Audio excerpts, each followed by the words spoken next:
2024 లేదా 25లో డిగ్రీ లేదా బీటెక్ చదివారా? సాఫ్ట్‌వేర్ జాబ్ కోసం ఎదురు చూస్తున్నారా? అయితే కోడ్‌జ్ఞాన్ 100 డేస్ కోర్సులో చేరండి. జాబ్ సాధించండి.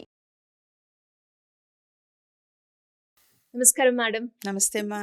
పీరియడ్స్ గురించి మాట్లాడుకుంటే ఎన్నో రకాల సందేహాలు, ఎన్నో రకాల అనుభవాలు వస్తూనే ఉంటాయి. ఒక్కొక్కరికి ఒక్కొక్క ఎక్స్‌పీరియన్స్ అని చెప్పొచ్చు. అందులో భాగంగానే అసలు పీరియడ్స్ అంటే ఏంటి? పీరియడ్స్ వచ్చినప్పుడు మన శరీరంలో ఎలాంటి చేంజెస్ చూస్తాం మ్యామ్? పీరియడ్స్ స్టార్ట్ అవ్వడము అంటే ఆ యుక్త వయసుకి రావడము అట్లా అంటాం కదా. పీరియడ్స్ని స్టార్టింగ్ మెన్స్ట్రల్ సైకిల్, దాని తర్వాత ప్రెగ్నెన్సీ, దాని తర్వాత మోనోపాజ్. అంటే మన ఒక ఆడవాళ్ళ జీవితం తీసుకుంటే ఇట్స్ అ సైకిల్ అనొచ్చు. సో ఈ సైకిల్లో ఎలా అంటే మన బాడీలో వివిధ గ్రంథుల నుంచి, అంటే గ్లాండ్స్ అంటాం కదా, ఈ గ్లాండ్స్ నుంచి వివిధమైన హార్మోన్స్ ద్రవాలు రిలీజ్ అవుతూ ఉంటాయి. సో మనం ఈ హార్మోన్స్ అనే వాటిని టోటల్ మైండ్ అండ్ బాడీకి హార్మోనీ తీసుకొచ్చేది, అంటే ఒక కనెక్షన్ అండ్ సమతుల్యత తీసుకొస్తుంది అని చెప్పచ్చు. ఈ హార్మోన్స్ అనే వర్డ్కి harmony, it makes harmony between మన మైండ్ అండ్ బాడీ ఓకే. చెప్పుకోవచ్చు. సో ఇది ఏమవుతుంది అంటే ఈ ఎదుగుతున్నప్పుడు బాడీ స్ట్రక్చర్ మారుతుంది, మళ్ళా వాయిస్ మారుతుంది, హైట్, వెయిట్ ఇవన్నీ మారుతాయి. మారితే దీనికి రీజన్ ఏంటి అంటే బ్రెయిన్లో ఉండే పిట్యూటరీ గ్లాండ్కిను మన బాడీలో ఉండే ఆ అండాశయానికి కనెక్టింగ్ అన్నమాట.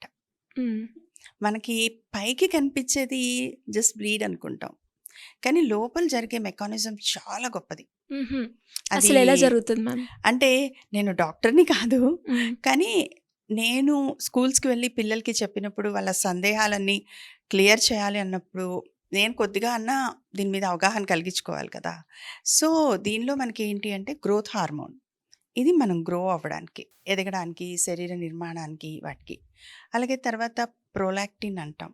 ఇది రేపు పొద్దున తల్లిగా మారినప్పుడు మనకేమవుతుంది అంటే ఆ పిల్లలకి మిల్క్ ఇచ్చే గ్లాండ్స్ అవి తయారవడానికి, అంటే మన శరీరంలో అన్నీ ఉంటాయి, అన్నీ నడుస్తూ ఉంటాయి, కొద్దిగా ఎక్కువగా అవసరమైనప్పుడు లాగా. సో తర్వాత మనం వచ్చేసి ఆక్సిటోసిన్ అంటాం.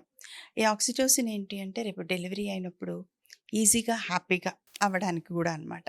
అంటే శరీరం దాని పని అది చేసుకుంటూ వెళ్తూ ఉంటుందన్నమాట, మనకి పైకి ఏమీ కనిపించదు. సో అలాగే మనకి ఇంకా వచ్చేసి ఫాలికల్ స్టిమ్యులేటింగ్ హార్మోన్ అని చెప్పి అవుతుంది.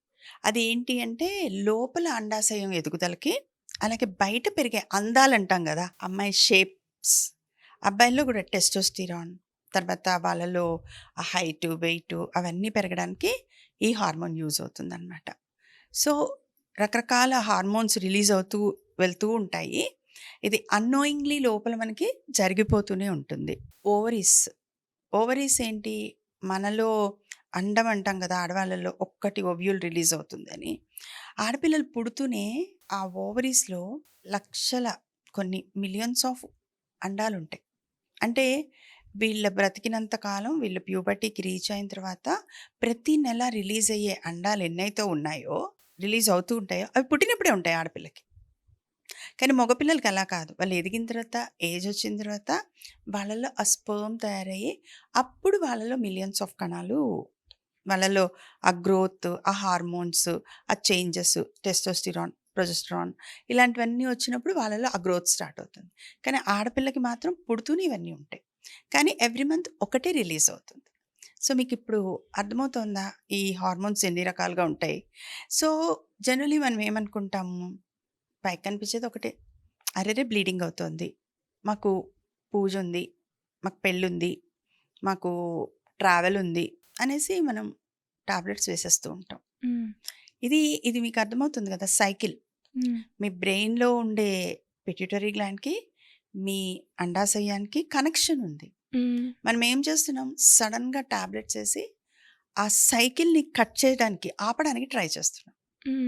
అంటే మీరు ఒక్కసారి ఊహించుకోండి, మీరు సైకిల్ తొక్కుతూ ఉన్నారు, ఒక కర్రపుల్ల అడ్డం పెట్టాం సైకిల్ చక్రాల రిమ్స్ మధ్యలో, ఏమవుతుంది, సడన్గా యూ విల్ ఫాల్ కదా. సో అలాంటి డ్యామేజ్ మన సైకిల్కి అవుతుంది. ఏ సైకిల్కి? Menstrual cycle. బ్రెయిన్లో ఉండే గ్లాండ్స్కి, బాడీలో ఉండే గ్లాండ్స్కి అనుసంధానంగా ఒకదానికొకటి రిలీజ్ అవుతూ కనెక్షన్తో పనిచేస్తున్న సిస్టమ్ ఏదైతే ఉందో దాన్ని మనం సడన్గా టాబ్లెట్స్ వేసి కట్ చేసేస్తున్నాం. కట్ చేసేసినప్పుడు ఏమవుతుంది, అన్ఈవెన్ అయిపోతాయి. ఈ అన్ఈవెన్ పీరియడ్స్ ఒకసారి 2 సార్లు 3 సార్లు చేసామనుకోండి, దాన్ని ఏమంటాం, మన బ్రెయిన్ ఎలా తీసుకుంటుందో తెలుసా? అరే వీళ్ళకి నేను ఇప్పుడు అవసరం లేదనుకుంటా, కరెక్ట్గా వస్తుంటే కూడా ఆపేస్తున్నారు కదా, వీళ్ళకి అవసరం లేదేమో నేను అని చెప్పి నెమ్మదిగా ఎప్పుడు పడితే అప్పుడు వస్తూ ఉంటాయి, ఇంకా దానికి ఇష్టమైనప్పుడు ఎప్పుడో. సో దాంతో ఏమవుతాయి, అన్ఈవెన్ పీరియడ్స్. ఇప్పుడు బాగానే ఉంటుంది, యంగ్ ఏజ్లో కాలేజెస్కి, స్కూల్స్కి, లేకపోతే ఫంక్షన్స్కి తిరుగుతున్నప్పుడు చాలా బాగుంటుంది. పెళ్ళైన తర్వాత కరెక్ట్గా సైకిల్ రాకపోతే, కరెక్ట్గా మీకు పిల్లలు ఎలా వస్తారు? సో ఎవరైనా టాబ్లెట్స్ వాడుతున్నా, ఎవరైనా సడన్గా ఆపుదామని చెప్పి చూసినా, ఇది బాగా గుర్తుపెట్టుకోండి, you are disturbing your periods. మనం పెళ్ళికి ఎవరో పెళ్లి చేసుకుంటున్నారు, మనం టాబ్లెట్స్ వేసుకొని వెళ్ళాలి ఆ పెళ్ళికి అనుకున్నాం అనుకోండి, మనం వెళ్ళకపోయినా వాళ్ళ పెళ్ళి అవుతుంది, వాళ్ళు హనీమూన్కి వెళ్తారు, వాళ్ళు పిల్లల్ని కూడా అంటారు. కానీ మనం వేసుకునే టాబ్లెట్ వల్ల మన బాడీలో సిస్టమ్ దెబ్బతింటుంది. కాబట్టి ఆలోచించి ముందుకు వెళ్ళండి ఈ విషయంగా మాత్రం.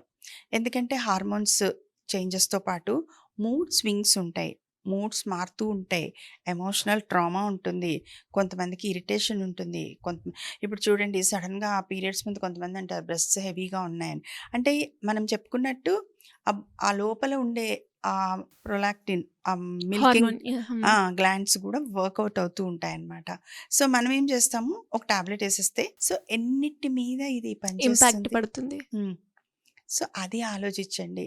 It's not that small thing, మనమే డిస్టర్బ్ చేసుకుంటున్నాం, మన బ్రెయిన్ని మనమే కండిషన్ చేసుకుంటున్నాం, మాకు రెగ్యులర్ అవసరం లేదు అనేసి. సో ఇప్పుడు కాదు దీని ఎఫెక్ట్, అప్పుడు కనబడుతుంది మళ్ళీ. ఇప్పుడు చేతులారా చేసుకున్నది రేపు పొద్దున డాక్టర్స్ దగ్గరికి వెళ్ళాలి, మళ్ళీ దాన్ని అంతా మనం అవ్వచ్చు అవ్వకపోవచ్చు, సైకిల్ అంతా కరెక్ట్గా. సో ఎవరితో అయినా మేము చెప్పేటప్పుడు అదే చెప్తాం, పీరియడ్ ఉంటే మీరు మరీ అవసరం, మీ పెళ్ళైతే వేసుకోండి, లేకపోతే అవసరం లేదు, అంత దాకా వాడకండి. ఎందుకంటే చాలామందిని చూస్తూ ఉంటాం, దొరికిపోతున్నాయి సండే మండే టాబ్లెట్స్ వేసేసుకుంటే ఆగిపోతాయి మేడం అని చెప్పేస్తారు. ఎక్కడ, ఊర్లల్లో, చాలా మారుమూల ప్రాంతాల్లో స్కూల్స్కి వెళ్ళే పిల్లలు అనమాట. సో ఈ అవగాహన చదువుకున్న వాళ్ళకి కావాలి, అందరికీ కావాలి ఖచ్చితంగా. సో బాడీ మాత్రం దాని పని అది చేసుకుంటూనే వెళ్తూ ఉంటుంది. దాన్ని డిస్టర్బ్ చేయాలా, హెల్దీగా ఉంచుకోవాలా అనేది మన చేతిలోనే ఉంది. ట్రూ మేడం, మీరు చెప్తూ ఉంటే అంటే ఏదైతే న్యాచురల్గా ఒక హ్యూమన్ బాడీ డెవలప్ చేసేటప్పుడు ఉమెన్స్కి ఎలా ఉండాలి, మెన్కి ఎలా ఉండాలి అనేది ఆల్రెడీ డిజైన్ అయిపోయింది కాబట్టి, అండ్ అలాగే న్యాచురల్గా జరిగే ప్రాసెస్ ఏదైతే ఉందో దాన్ని కనుక మనం డిస్టర్బ్ చేయకుండా ఉంటేనే హెల్త్ పరంగా, మన బాడీ పరంగా, బయాలజికల్గా కూడా మనం హెల్తీగా ఉంటాము అని అర్థమైంది మీరు చెప్తూ ఉంటే. అంతే కదా నాన్న. మరి ఎస్, చాలా మంది వాడేస్తూ ఉంటారనమాట, ఇప్పుడు ఇది ఉంది అప్పుడు అది ఉంది. సో అలాంటి వాళ్ళందరికీ కొంచెం మన ఈ వీడియో చూస్తే అర్థం అవ్వాలి, అవేర్నెస్ రావాలి. Thank you ma'am, thank you so much. Welcome నాన్న. సుమన్ టీవీలో మీ పర్సనల్ అండ్ బిజినెస్ ప్రమోషన్స్ కోసం కింది నెంబర్కి కాంటాక్ట్ చేయండి.